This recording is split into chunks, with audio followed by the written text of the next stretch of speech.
All right, Al. So in the last video, we discussed the concept of green screening. Green screening being the idea that you can essentially record someone against a color. In this case, it happens to be green, drop that color out, which makes it easy to have a transparent background, right? And then you can kind of superimpose those people on top of like a different kind of background, like you're on the moon or you're on a desert island or something like that. Okay. In this video, we're going to do something called motion tracking. And like it sounds like, we are tracking the motion of an object in our video so that we can then use that information to make something work with it. Okay. So here, this is exercise 3. So please open that up. And I am just going to play this. And right now, you can see there's this woman and she's kind of skipping along, right? Short, kind of 5-second thing here. And then let's pretend this is an ad. Okay. So I'm making an ad for YouTube or TV or something like that. And I want the name of the shoe company, which happens in this case to be New Shoe Sandals. I want the text to go with the character. So like when she moves up, I want the text to move up. When she moves down, I want her to move down. Now, I could do this manually by literally doing a position. I could open up the position and try to do this. And then every time she moves up, I could kind of literally set a keyframe and try to do this like frame by frame. But I'm going to be honest, that's really kind of a pain. Okay. And there's actually a much easier way to do this, which is we are going to track the data of um, this woman and then use that data and apply it to the text. Okay. So how is that going to happen? Well, I don't want to get like too deep into it, but essentially it's math. So like let's pretend you guys might have remembered, when you guys were in high school math, you guys might have remembered like a coordinate plane. A coordinate plane was like the idea of that there's an x direction or an x-axis and a y-axis. Okay. And let's just, for the sake of argument, we are going to say, okay, she is at the origin. The origin is 0, 0. 0 for x, 0 for y. If you guys kind of remember this, this would be like 3, 0. This is the x direction, this is the y direction. And if I were to go up, that would be 0, 3. Okay. Now, why am I kind of doing this? Well, the idea with motion tracking is essentially if you have an XY plane or a coordinate system like this, every time she moves up, we can track that data. So it's like, okay, this is like the default. But if she goes up, she kind of goes up in a positive uh X, or sorry, sorry, I did it wrong there. She goes up in a positive Y direction. If she went down, which she doesn't in this video, but let's pretend she did, that would be like a negative Y direction. If she goes to the left, that's a negative X. If she goes to the right, that's a positive X. And so for literally every frame of the video, we can track that data. Okay. She moved up, she moved down, she moved left, she moved right. How much one pixel, 5 pixels, 10 pixels, whatever. And then we can store that data. And then that data can essentially be used on the position of another layer. So for instance, let's just say in the first frame, for the sake of argument, she goes up 1 pixel. Well, we already have a position here, and we could say, okay, well, if she goes up 1 pixel, let's take the Y value here and add 1 to it. And or actually, I guess it should technically be negative because it's going up. Okay. And so that's essentially what's happening here. Okay. So let's try this out. So we're going to do a motion tracking. And the way that you do this is I'm going to go under Window. And we are going to go under, do I have this correct? Composition motion tracker. Okay, so it should be over here in our panels.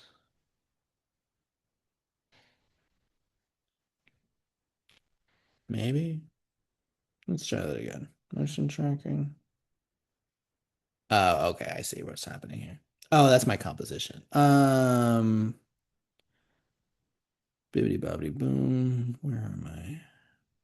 Let's go to track camera. Okay. Oops. No, that's not what I wanted.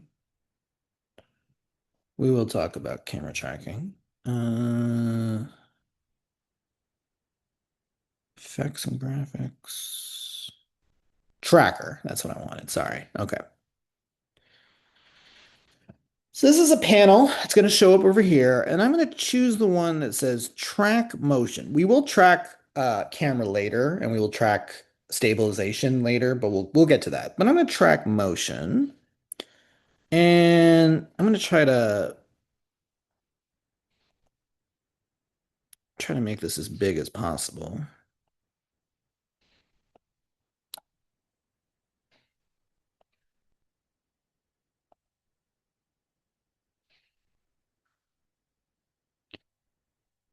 We can see as much as I can. All right.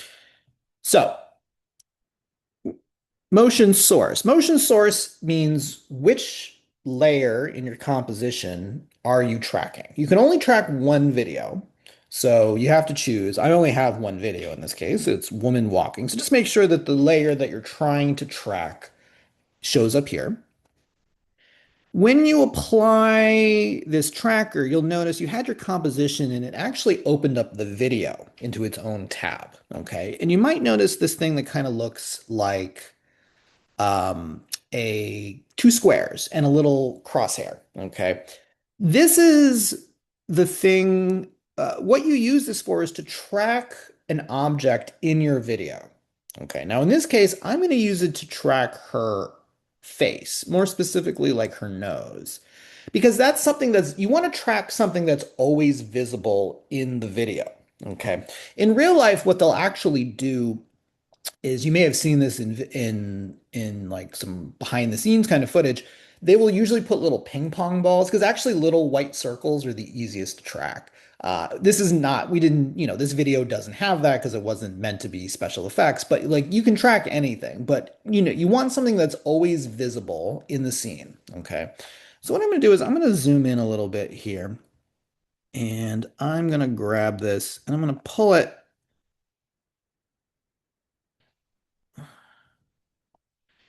So there's two boxes, okay? The first box represents the thing that you're trying to track, okay? I'm trying to track her head.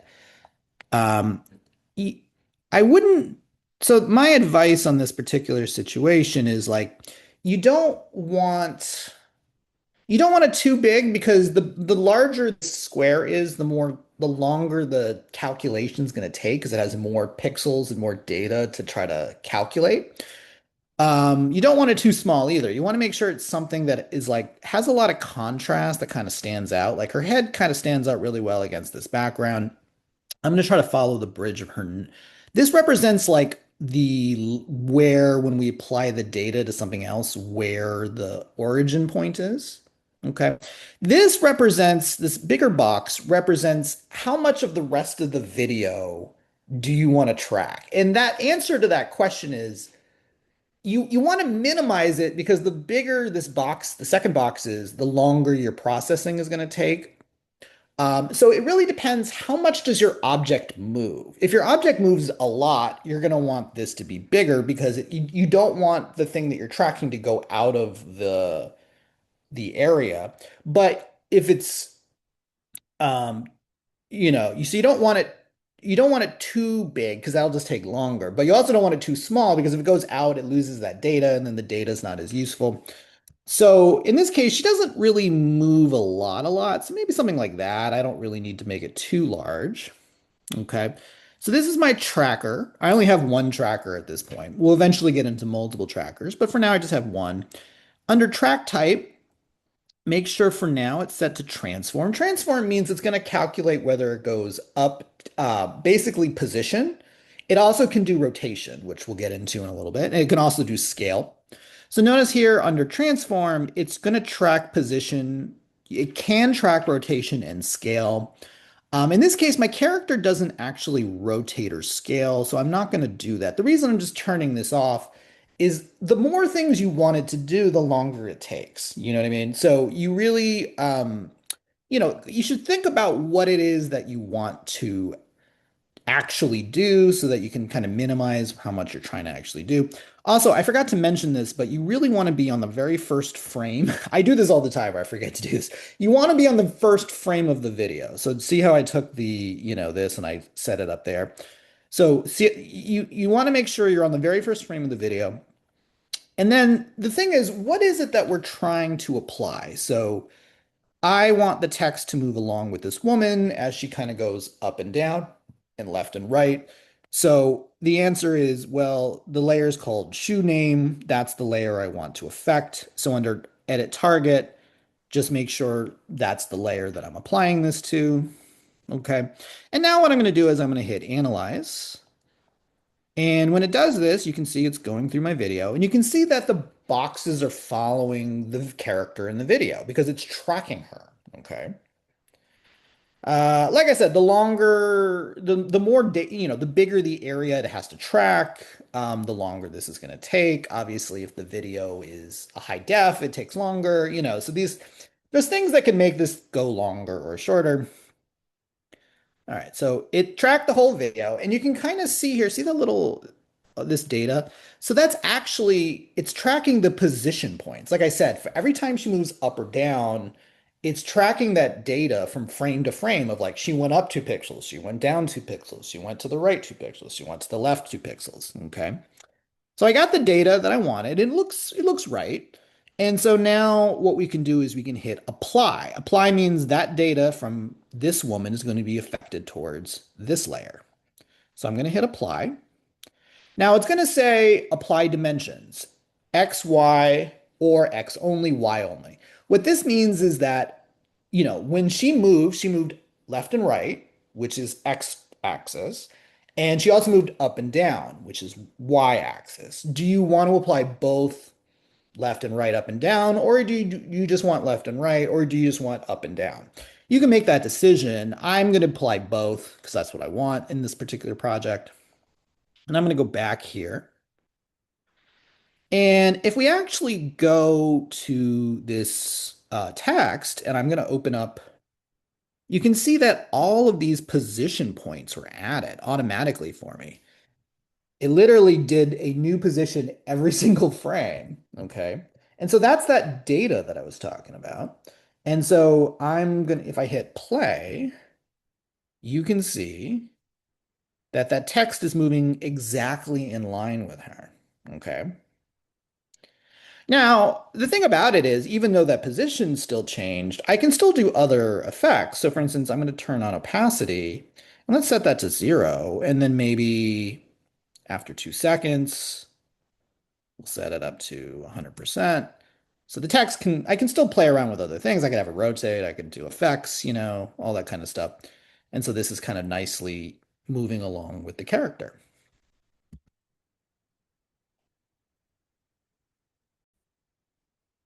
All right. Now, you might have noticed that, let me turn off the opacity.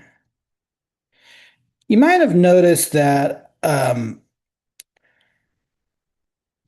the text moved a little bit. And actually what happened is the text anchor point,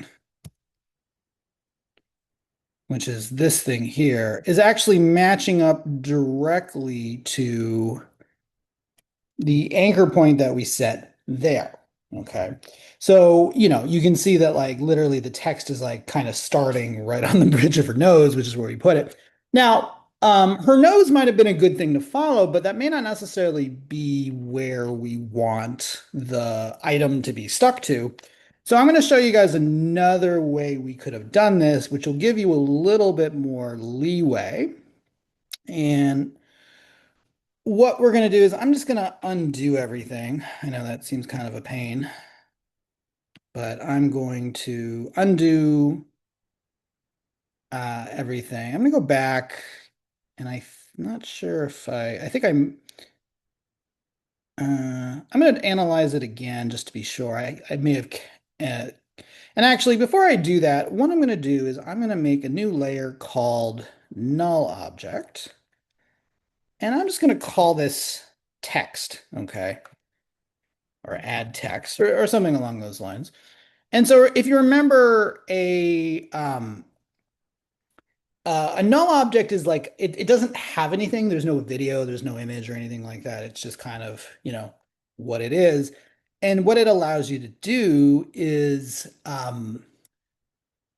you can parent stuff to it. And so what I'm going to do, let me try to explain this again. We're going to get the data, okay, and then we're going to apply it to the null object, and then we're going to parent the text to the null object. So the null object will be set right to here, but then we can use, because they're parented, the objects don't have to be exactly on that spot. They can be a little bit offset, if that makes sense. So let me change this. So I'm going to go to add text. Let me call it add text null or something. And what I'm going to do is edit, and let's go to add text null. Okay. And I'm going to hit apply. And once again, I'm going to use X and Y. And if I were to look at this, oops. All right. I'm going to have to run that again. I did not analyze it. All right, let's analyze it.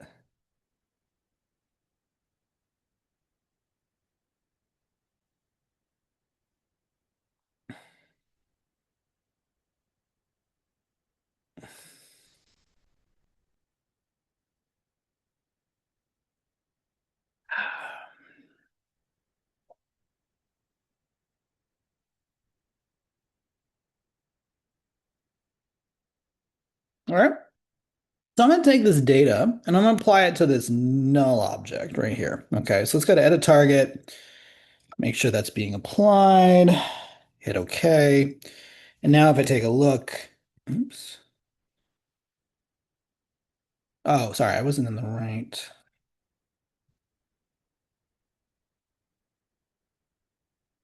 Did I hit apply?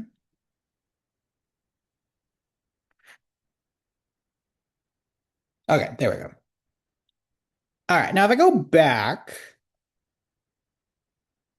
this is the null object. And so you can actually see that the null object, I'm just going to kind of scrub through this.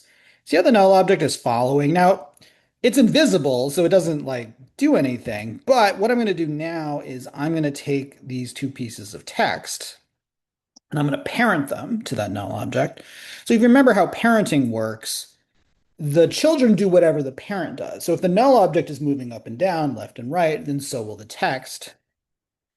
So now the objects don't have to be directly on that anchor point. And what's nice about this is I can still animate these independently, even though they're following the null object. So for instance, maybe I want this text to kind of fade in after a second.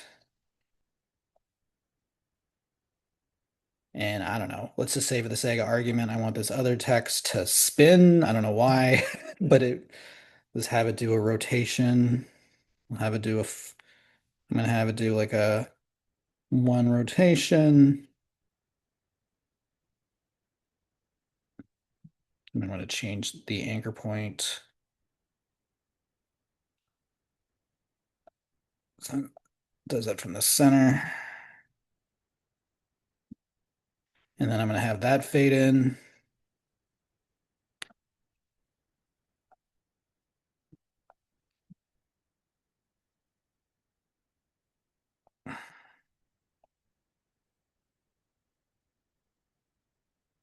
So the point here is that these can both, be animated independently. I can put effects on them and, all the kind of stuff we've done previously without having to, uh, while this still follows the parent or the tracking data that we did. Okay. So let's save that one. I'm now going to open up exercise 4.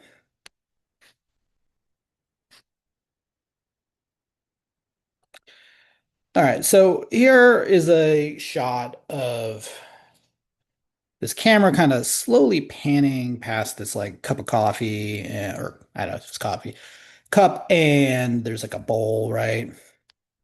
And I have some text here. So let's pretend this is like kind of like an ad for like like a hotel or an Airbnb type of situation.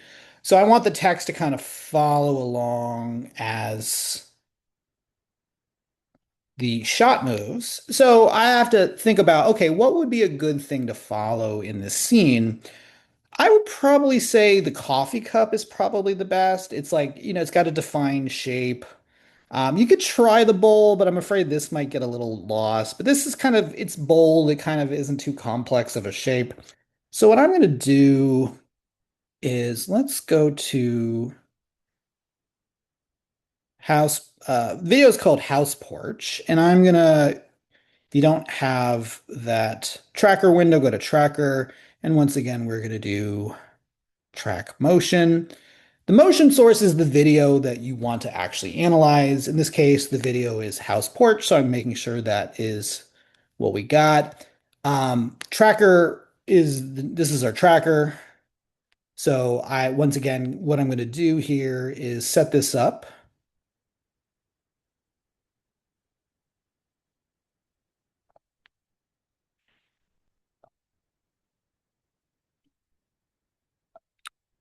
And once again, what's happening here is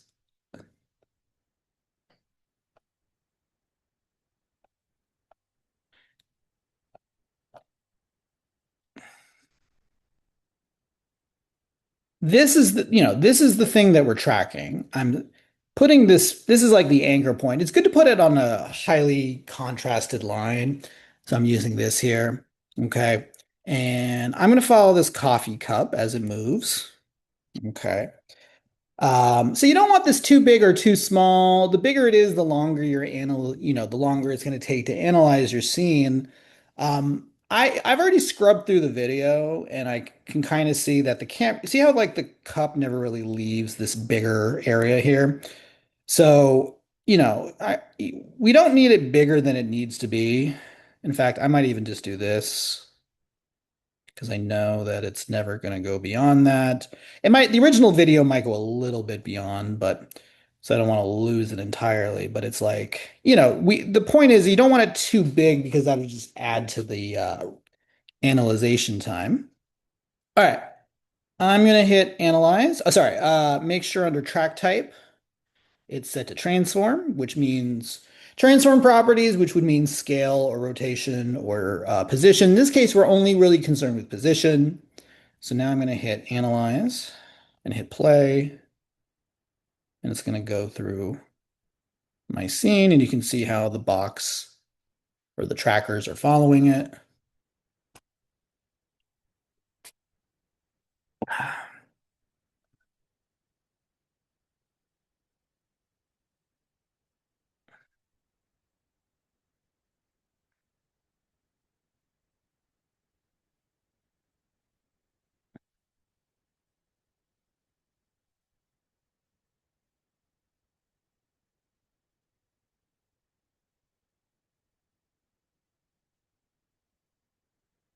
This is going to take a little while.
All right, I'm there.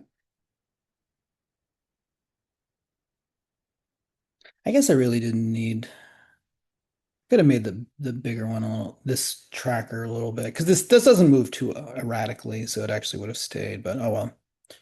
Say Livy. I should have made that a little smaller.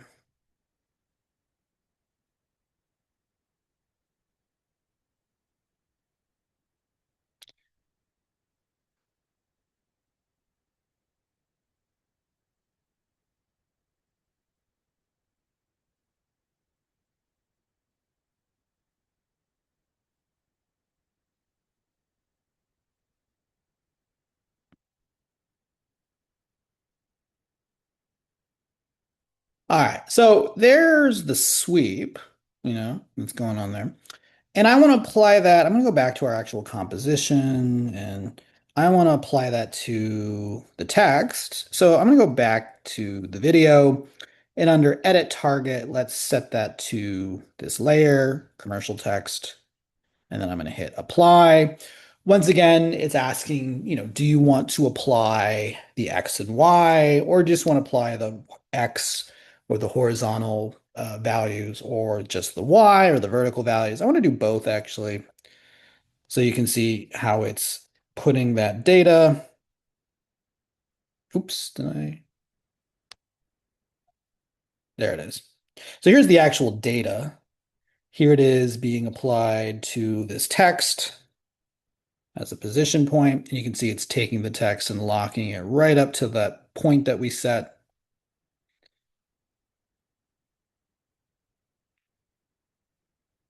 All right. Now I could change the anchor point here. That would have, affected that. But I actually still kind of want to have multiple lines of text that all kind of follow that pan. So once again, it's probably better. I'm just going to undo that by doing Command or Control Z. Let's make a new null layer. So I'm going to go to Layer, New, Null Object. And I'm going to call this Text Motion Track. All right. Let's go back to here.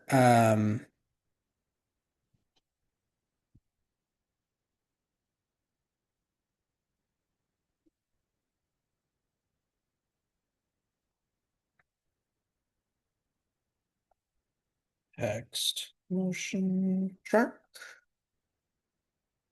And I'm going to parent the text here to that null object. So let's just set both of those to that object.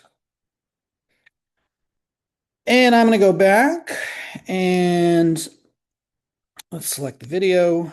And that should give us our motion tracking or tracking options. And I'm going to set under edit target. Let's set it to that text motion track layer and then hit apply.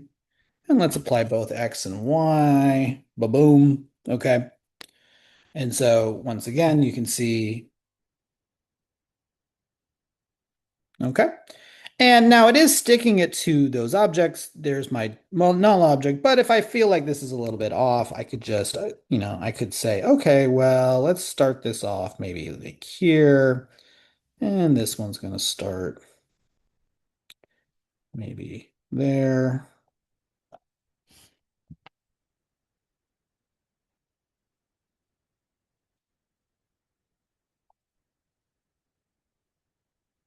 And maybe, so you can see now both are following that pan very nicely, that tracked motion.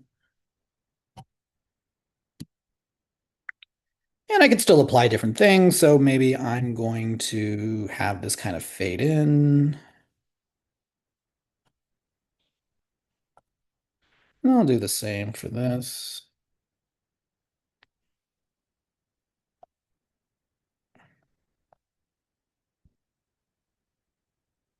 Okay. So once again, use of motion tracker there. Let's do one more. I'm going to open up exercise 5. And I have a video here. Okay. It's called Original subway video. And if I scroll through it, you can see that the camera that shot this footage was shaky. Okay. This can happen for many reasons if you were using, so usually it's recommended that you use a tripod. A tripod would keep a film camera from shaking and causing this. There's also something called a steady cam, which is like a device someone can wear that tries to maintain a level, video being shot, but sometimes that's not possible and you can end up with shaky video like this one. Okay.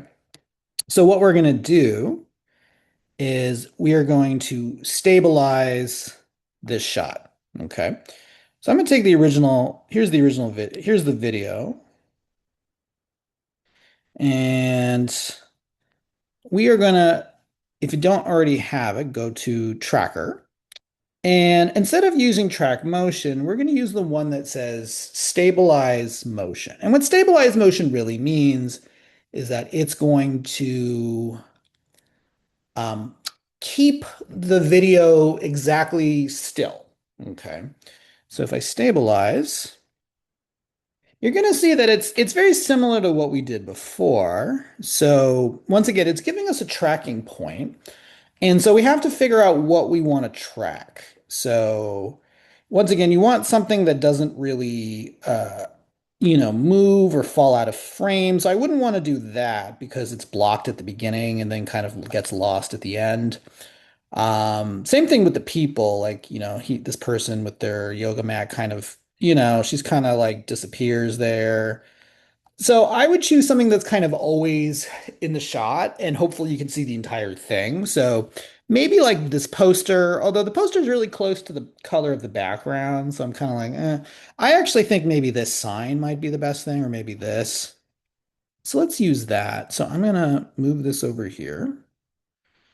And then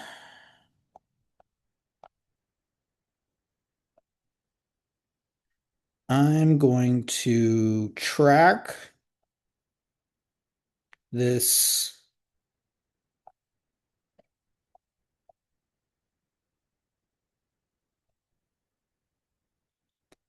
um, subway sign. And once again, it's like this is like, in case it goes out of, in case it like jumps around. The footage doesn't really jump around too much, so it's okay. And then what we're going to do is under your tracker, once again, just make sure under source it's got the correct video, which in this case is stabilize subway. Current tracker is tracker one. You can see the name there, so that's good. And just make sure instead of transform, make sure it says stabilize. Okay. And as always, make sure you're starting on frame one. This is something I always mess up on. So make sure before, when you set up your tracker, you set it up to the first frame of the video or of the video that you're trying to do. And then I'm going to hit analyze.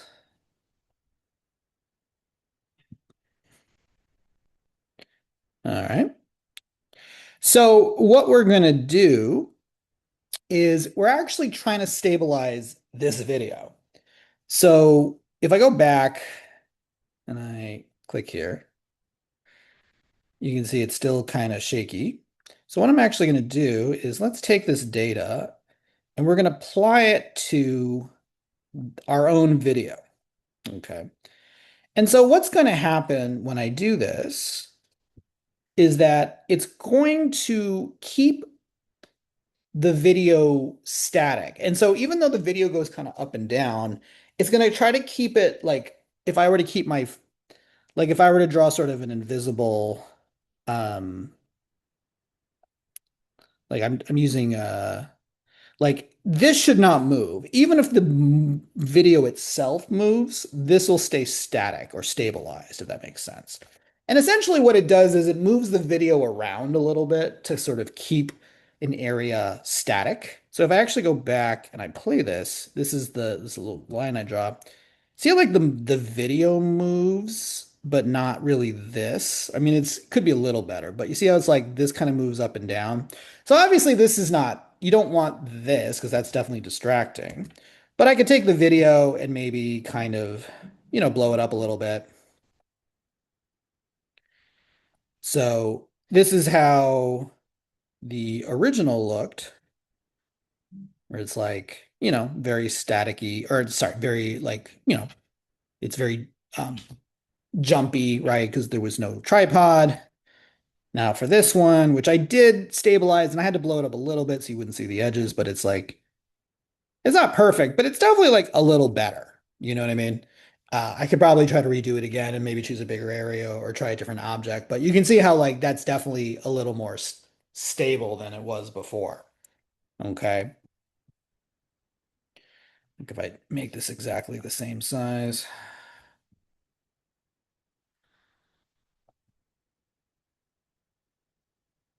it's very jumpy, whereas this one, which is stabilized, is definitely not to say it's perfect, but it's a little less jumpy. You know what I mean? So that's what we can do with stabilization. Okay.